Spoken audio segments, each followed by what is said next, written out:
मैं doctor Vinod Kumar Chaudhary, associate professor, department of history, DAV PG college.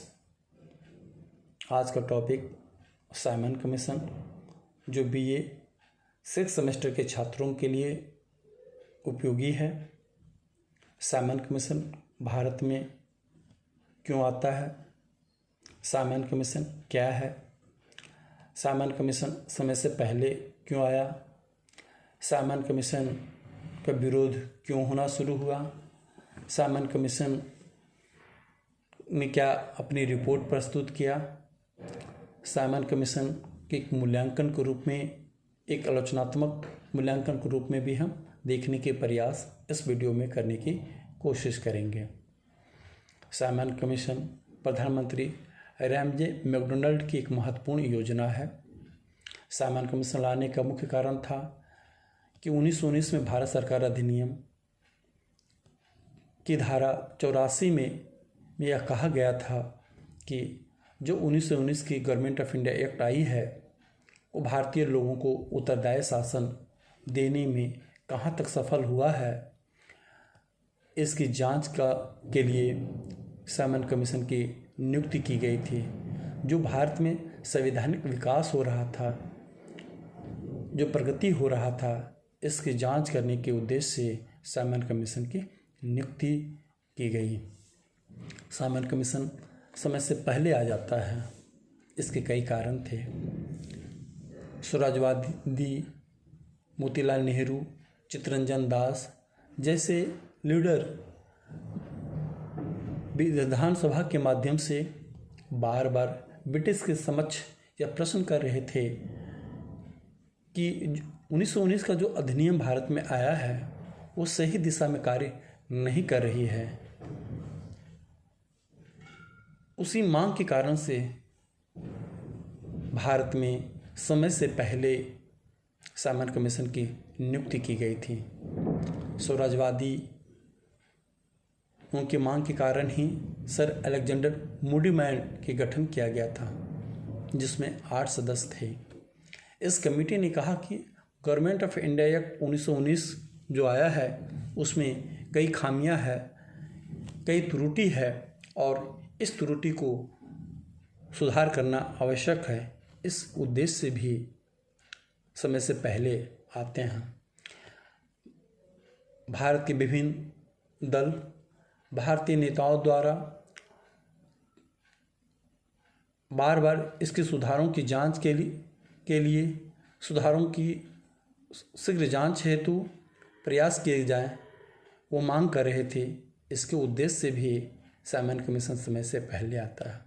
सबसे important प्रधानमंत्री Ramsay McDonald, जो अनुदार दल के थे, वो नहीं चाहते थे कि 1929 में जो ब्रिटेन में जनरल इलेक्शन होने जा रहा है, उसमें लेबर पार्टी को कोई मुद्दा मिले, श्रमिक दल को कोई मुद्दा मिले। अनुदार दल यह नहीं चाहता था कि भारत के राजनीतिक भविष्य का निर्णय श्रमिक दल के लोग करें। इसीलिए 8 नवंबर 1927 ईस्वी को इसकी घोषणा कर दी जाती है।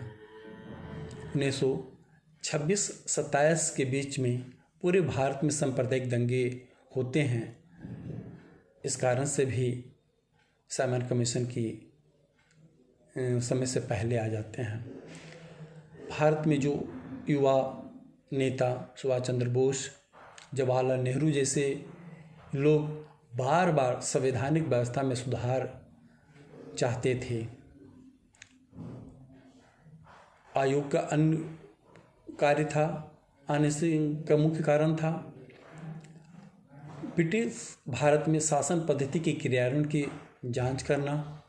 इस संबंध में प्रतिवेदन देना था कि क्या भारत में उत्तरदायी शासन की स्थापना करना वांछनीय है, और यदि हाँ, तो किस सीमा तक, अथवा इस समय भारत को किस मात्रा में उत्तरदायी शासन प्राप्त है, उसे किस सीमा तक विस्तृत की जाए, संशोधित किया जाए, प्रतिबंधित करने की आवश्यकता पे जोर दिया जाए। इन सभी बिंदुओं को ध्यान में रखकर साइमन कमीशन जो था वो समय से पहले आ जाते हैं। साइमन कमीशन के गठन की अगर बात करते हैं तो सर साइमन कमीशन के नेतृत्व में गठित इस आयोग में अध्यक्ष सर साइमन साहब थे, जो हाउस ऑफ लॉर्ड्स में लिबरल पार्टी के थे। 6 अन्य सदस्य थे। हाउस ऑफ लॉर्ड्स में कंजर्वेटिव पार्टी के बाथम और अस्टोथ कोन तथा हाउस ऑफ कॉमन्स में कंजर्वेटिव पार्टी के Lane Fox Cadogan, House of Commons में लेबर पार्टी के संसद एटली और बर्नार्ड हॉट शोन थे। ये सभी लोग ब्रिटिश थे। इसमें किसी भी भारतीय लोगों को सम्मिलित नहीं किया गया और इसके लिए 2 तर्क देते हैं। प्रथम, यह संसदीय आयोग है।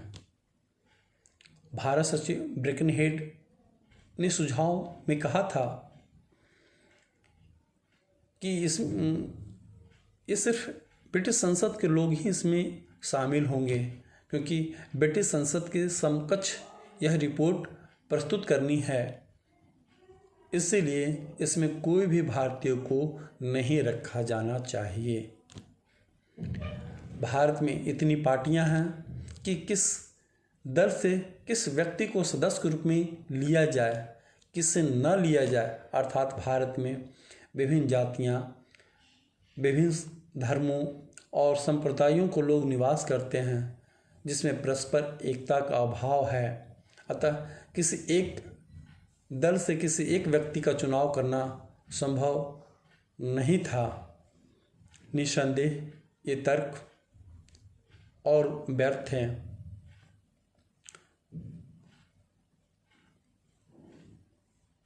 भारतीय अपने को अपमानित महसूस करते थे। यह तर्क केवल एक भुलावा मात्र था। यह तर्क एक निरर्थक था, क्योंकि इसमें अंग्रेजी संसद में 2 भारतीय व्यक्ति मौजूद थे, लॉर्ड सिन्हा और सकतवाल।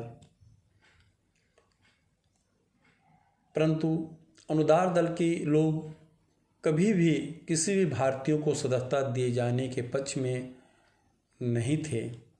इस कारण से किसी भी भारतीयों को उसमें शामिल नहीं किया गया था। साइमन कमीशन के उद्देश्य की अगर बात करें तो ब्रिटिश भारतीय प्रांत में सरकार कैसी चल रही है, किस दिशा में कार्य कर रही है, कहाँ तक प्रगति हुआ है, इसकी जांच करने के उद्देश्य से साइमन कमीशन भारत में आया था। प्रतिनिधि संस्थाओं की कार्यप्रणाली और स्थिति कहाँ तक ठीक कार्य कर रही है, इसका जांच करना मुख्य विषय था। भारत में राजनीतिक गतिविधियां बहुत चरमोत्कर्ष पे थी। नौजवान सभा बार बार ब्रिटिशर्स के सामने गतिरोध उत्पन्न कर रहे थे। उनको लग रहा था कि अगर क्रांतिकारी गतिविधियों को कम न किया जाए, और कम करने के एक ही तरीका था कि समय से पहले हम कुछ साइमन कमीशन की नियुक्ति करें, उनकी समस्याओं का समाधान करें। इस उद्देश्य से भी साइमन कमीशन का गठन किया गया था। शिक्षा की कहाँ तक बढ़ोतरी हुई है, उत्तरदायी सरकार के सिद्धांत को अधिक बढ़ाया जाए या सीमित किया जाए, अथवा इसमें कोई उचित परिवर्तन किया जाए आदि की जानकारी प्राप्त करने के उद्देश्य से भी साइमन कमीशन की नियुक्ति की गई थी। साइमन कमीशन का बहिष्कार, सबसे पहले साइमन कमीशन 3 फरवरी 1928 ईस्वी को बम्बई के तट पे आता है। बम्बई के तट पे आने के साथ ही उसका विरोध होना शुरू हो जाता है, क्योंकि इसमें एक भी भारतीय सदस्य के रूप में नहीं थे। भारतीय राष्ट्रीय कांग्रेस ने दिसंबर 1927 ईस्वी की मद्रास अधिवेशन में कहा था कि ब्रिटिश सरकार जिस प्रकार भारतीयों को आत्मनिर्णय की अवहेलना करके जो शाही आयोग बनाया है, इसका कांग्रेस का निर्णय अनुसार प्रत्येक स्थिति में, प्रत्येक स्थान पर, प्रत्येक प्रकार से बहिष्कार किया जाना चाहिए। अब यही भारतीयों के आत्मसम्मान के एकमात्र मार्ग रह गया है। इस तरह की बातें मद्रास अधिवेशन में कहा गया था। जहाँ जहाँ साइमन आयोग जाते हैं, साइमन वापस जाओ, साइमन गो बैक के नारे लगाए जाते हैं, काले झंडे दिखाए जाते हैं, उनको हड़ताल से स्वागत किया जाता है। साइमन आयोग के विरोध में जगह जगह, जिसमें बम्बई, लाहौर, लखनऊ, पटना, बंगाल, इन सभी जगह जुलूस निकाले जाते हैं, सभाएं होती है। इन सभाओं और जुलूसों पर ब्रिटिशर्स के द्वारा लाठियां चलाया जाता है, जिसमें पंजाब केसरी, लाला लाजपत राय, पंडित गोविंद बल्लभ पंत, जवाहरलाल नेहरू जैसे नेताओं की चोटें आती है। पुलिस की लाठियों की चोट के कारण से कुछ सप्ताह बाद ही लाला लाजपत राय की दिसंबर 1928 ईस्वी की मृत्यु हो जाती है। मरने से पहले उनके मुख से निकला कि मेरे ऊपर जो लाठियों के प्रहार किए गए हैं वही एक दिन ब्रिटिश साम्राज्य के 100 पेटी में कीले साबित होंगे। भारत के जितने दल थे, सभी दल के लोगों ने इसका विरोध करना शुरू करते हैं। सबसे पहले हिंदू महासभा, मुस्लिम लीग, लिबरल फेडरेशन, किसान मजदूर पार्टी ने भी साइमन कमीशन के बहिष्कार की नीति अपनाई। यद्यपि मुस्लिम लीग में साइमन कमीशन के बहिष्कार के सवाल पर 1928 ईस्वी में फूट पड़ जाती है। मुस्लिम वर्ग दो वर्गों में बढ़ जाते हैं, एक समर्थन करने वाले गुट, एक विरोध करने वाले गुट। समर्थन करने वाले गुट में सर मोहम्मद शफी थे और विरोध करने वाले गुट में मोहम्मद अली जिन्ना साहब थे। साइमन कमीशन के विरोध की अगर बात करते हैं तो सबसे पहले मद्रास की जस्टिस पार्टी, पंजाब की यूनियनिस्ट पार्टी, लीग की सफ़ी गुट, कुछ पूंजीपतियों, जमींदारों और देसी नरेशों ने, डॉक्टर भीमराव अंबेडकर के अखिल भारतीय दलित संघ ने भी विरोध किया। विरोध करने वाले लोगों में लीग का जिन्ना गुट भी शुरुआती दौर में शामिल थे। कांग्रेस पार्टियां और सबसे महत्वपूर्ण जिसने साइमन कमीशन का विरोध किया, नौजवान सभा। नौजवान सभा के बैनर को लेकर ही लाला लाजपत राय, भगत सिंह जैसे लोग आगे बढ़ रहे थे, साइमन गो बैक का नारा लगा रहे थे, तो सबसे पहले इन लोगों के द्वारा ही इसका विरोध होना शुरू हो गया था।